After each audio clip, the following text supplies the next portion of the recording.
I don't know. I was too worried about the camera to count how many scoops. I'm just kind of going by the size of the pile now. Hopefully it's not too much or too little. We'll Notch see. when you know the cutting edge is level.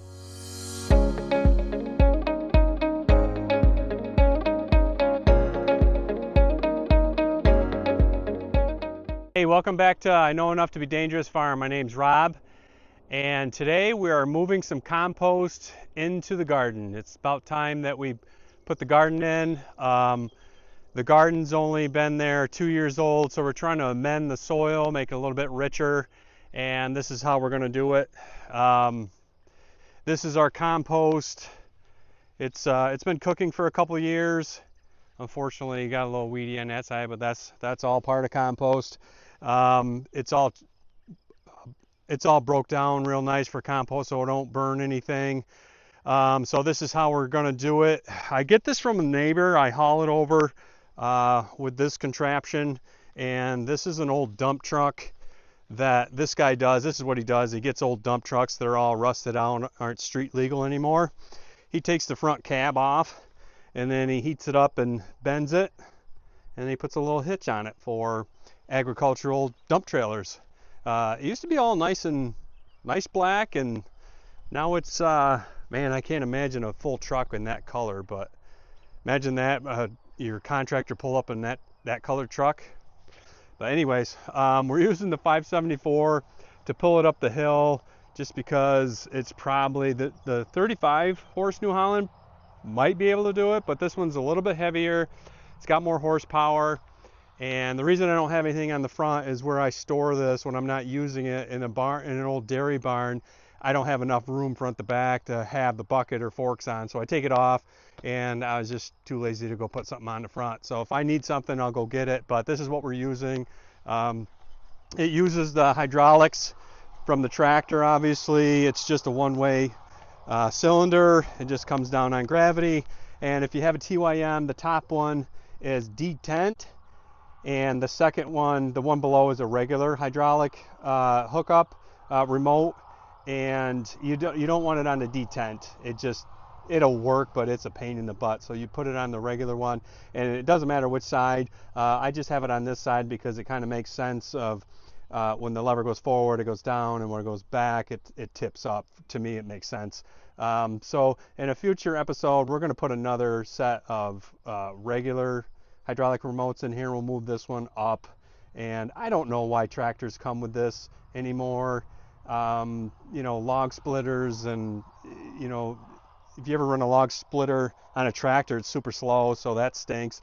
And the only other one, a backhoe attachment, but most backhoe attachments come with their own pump that goes on the PTO, and it's a lot faster. So I don't know, but I'm going to keep this on there, and I'm going to add another set just because a flail mower, our ditch bank flail mower, goes side to side and tips up and down, and I'll show you. It's going to tear the tractor apart if I keep doing it with this one. So that's why we're going to add that. But yeah, we're going to fix this sometime, but that is a pain in the butt. So that might be a rainy day in the fall. So if I keep it like this, it'll all fall out, and then we'll have to remove it. But anyways, so that's what we're doing, and we're going to load with the TC35.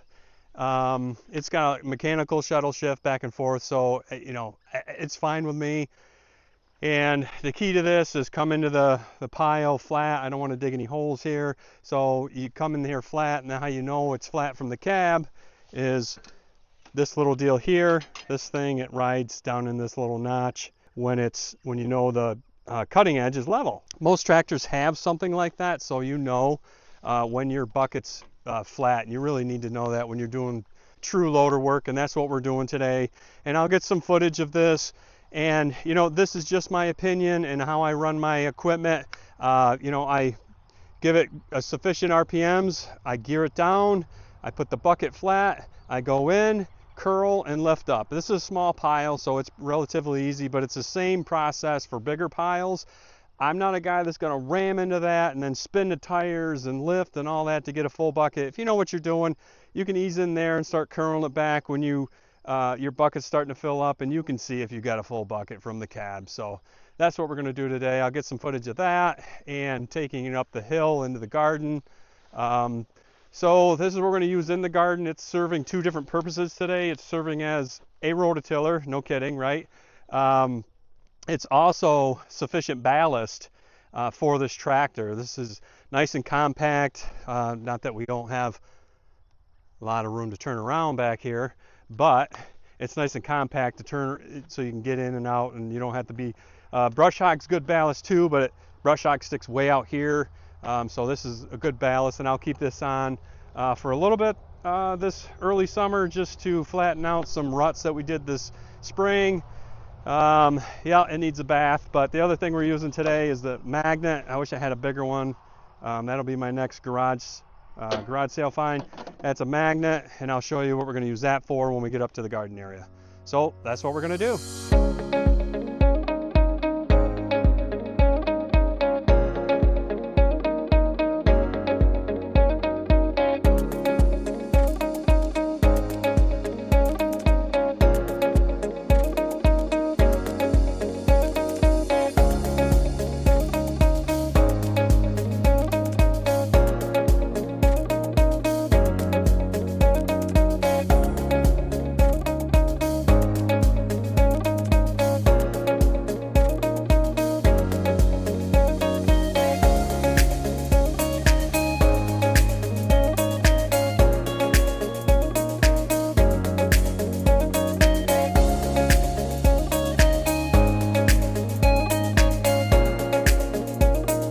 What you want to do, you want to come in square or parallel to or perpendicular to what you're loading, either a truck or a wagon, and you'll see me kind of curl it, lift and curl it down.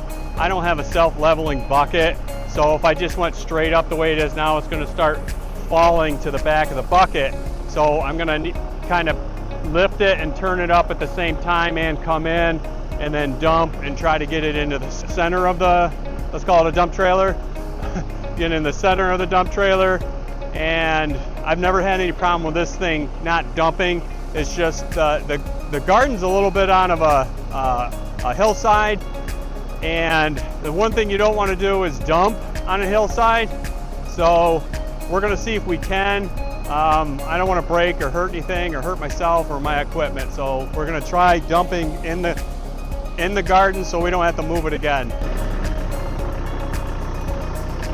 So you curl it down so you're not spilling back on you. Get in the middle, dump it, chatter it a little bit because it's a little sticky. Go get another one.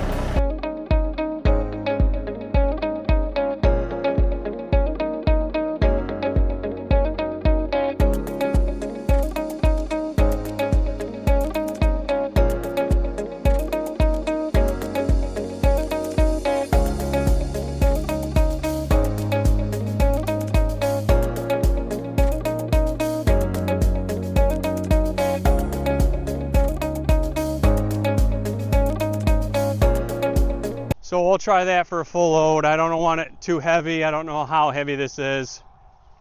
So guys and gals that do a lot of loader work with a compact tractor, I find it easier with gear shuttle shift than the hydrostatic, because going into the pile on the hydrostatic, I actually have to shift gear ranges for the appropriate gear to go into the pile and scoop, but it's way too slow to take the full bucket over to whatever you're dumping into, or if you're traveling at a job site, then you got to shift the gear with the hydrostatic. I find that too slow, and then there's a tendency to go into the pile in too high of a range with the hydrostatic, and it just whines and it's not good for it. That metal on metal sound you hear, everything is greased. Let me assure you, it's this bucket indicator that's riding on this metal, and it makes that squeal. I've tried grease and stuff, it just makes a mess, and it starts doing it again anyways. But that's what that noise is. Everything's all greased up on this tractor and the rototiller. I did that before I came out here. All right, so here we go.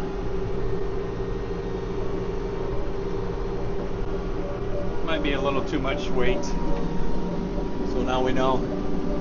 But we have to go all the way up this hill to the garden. It's not that far. It's about, I don't know, 1,400 feet, but it's enough. And I get it from across the street, down the street a little bit from the neighbor's horse farm, and that's the other thing. It's very little nutritional value for the plants. It's more of just organic matter, adding organic matter to the soil. The soil is very, I don't know, there's a lot of subsoil in it. It was like pushed around for the construction of the house. There's normally a mowed like farm road here for tractors and four-wheelers and stuff, but it's just been raining so much that this is all wet, and it was just tearing it up. Some of our blue spruce here, and you can see where we've taken the tops out of these 2 rows to sell for Christmas trees, and then here's some new rows that we did some band spraying, and then we're going to mow. We're getting a smaller mower this week. We're going to start mowing in between, and we'll get some video of that too. So some of you have watched my other videos. You've seen this mess in the background. This is not black plastic. This is woven, weed barrier with the lines on it. Commercial nurseries use it to line up plants and stuff like that, and I use it for weed control in the garden. So we need to bring that compost in to this stuff. You can see how it goes on a hill, but we're going to try to dump it up here where it's a little flatter, but we got to come in there, come up there, turn around, back in, then dump there, and hopefully we can do it. It's probably a little too heavy to be doing that, so we're going to give it a shot. And then, yes, this is deer fence, I wouldn't call it fence, but it's deer netting. It's 8-foot deer netting up to here, and then we had to put chicken wire down here for the rabbits, because the rabbits were like right here. The rabbits actually ate a perfectly square little hole so they could go in and out there. They weren't supposed to be able to do that on this deer netting. I told the company that's what they were doing, and they didn't believe me, so that's where we're at with that. I'll never buy their deer netting again, but I put a cattle gate in here for stuff like this. There's a man gate in the other end, but there's a cattle gate here, but of course it's behind the deer net, so I need to cut this so I can swing this open. So as I told you, this is one of the tools we're using today. One of the problems with using that woven mat is you have to get it attached down or peg it down, and I use sod staples until, like the squash and other plants will be big enough to hold it down without the staples or anything like that. And I do have 2 irrigation lines that help us, and this year we're going to use some cattle panels for beans and stuff like that, which will help too.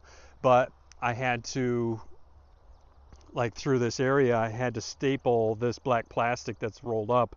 When it's flat, I had to staple it down, and I don't think I got all the staples last winter when we pulled it up to get it, let this dry out. I'm just going to go over, this is, I don't know, 14 inches.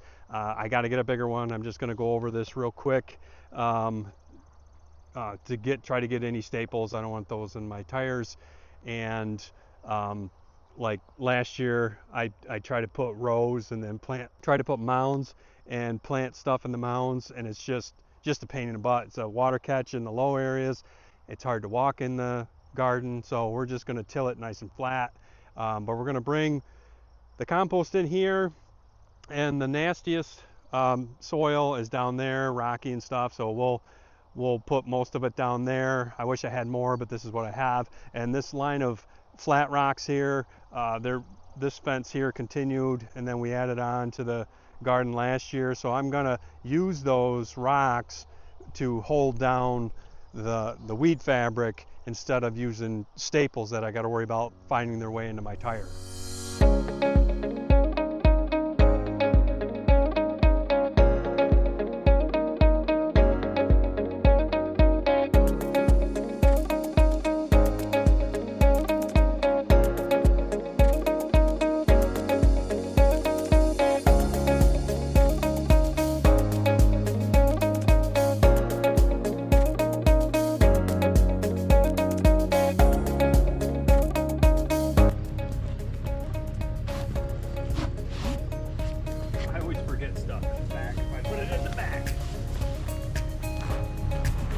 So there's load one. It was probably 4 yards. I don't know about tons, but I think I'm gonna do one less scoop. It was just too heavy, and that's about the max angle you want to dump a dump truck. And make sure your tire pressure is fine on especially the downside of a dump truck when you're dumping, but ideally you'd want to dump up or down the hill. It came out pretty good. I'm going to leave the tailgate down just because we're going back and forth in the field, and then I don't have to keep lowering and raising the tailgate. Sorry, not dump truck, tailgate. Let's go get another load. She's pretty underneath too. Does the job. Everything, all the framing and everything. There's no rot, you know, in the bed and stuff. A little bit of cancer, but you can see somebody's, but what I use it for, it's perfect.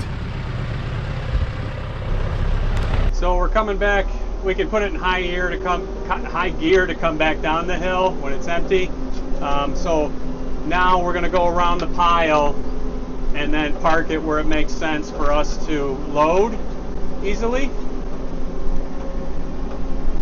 So there's an open area here where we've already harvested the Christmas trees.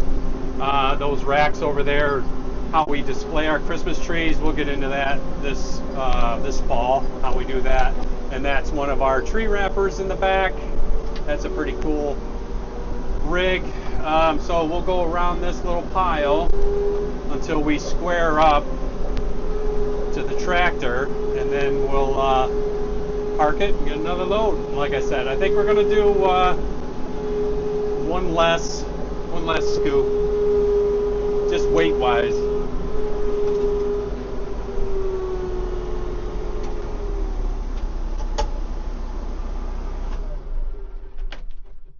You always want to shut these rigs off, because if you let it idle, park regen.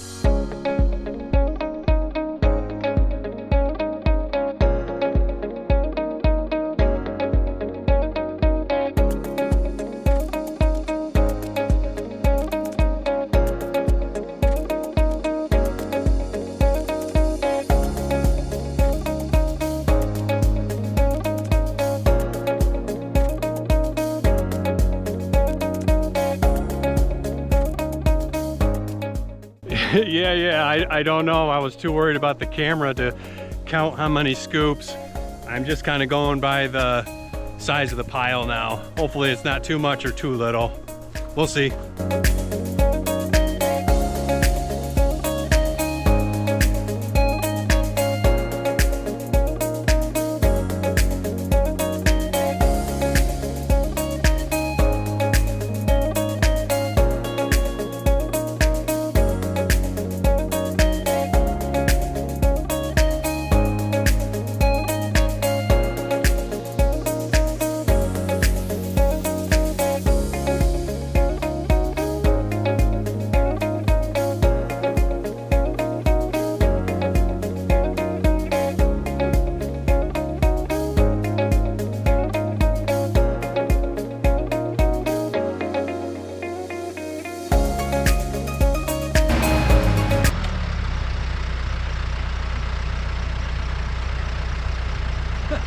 Maybe I should have made that gate 2 feet wider. What do you think?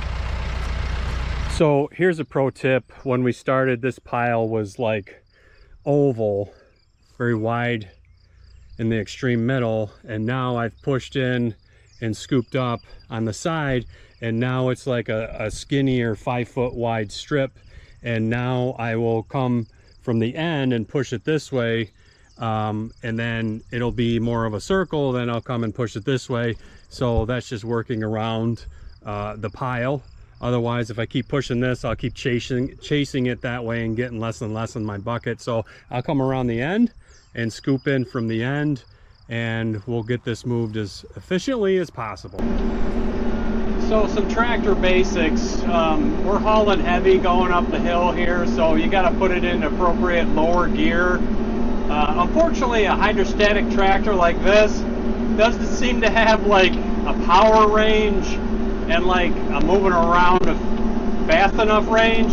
It's either way too slow, or the higher range is not geared well enough to pull up a load, just the way a hydrostatic transmission is engineered. The other thing is, and this probably goes with any tractor, this is just how I do it. I'm going up the hill now, and I'm already got my foot on the differential lock. I'm not a guy that likes to engage the differential lock once you need it. If you put your foot on it before you need it, and it'll slide in there nice. There's no spinning, there's no getting into trouble as far as not being able to make it. Just my opinion. And then this corner, after we get past this little corner, I will let the differential lock go, or let it up, so it can kick itself out. Apologize for the noise, but you know, a hydrostatic transmission going up a hill with a load is, I don't care what tractor it is. It's just, you know, gonna whine.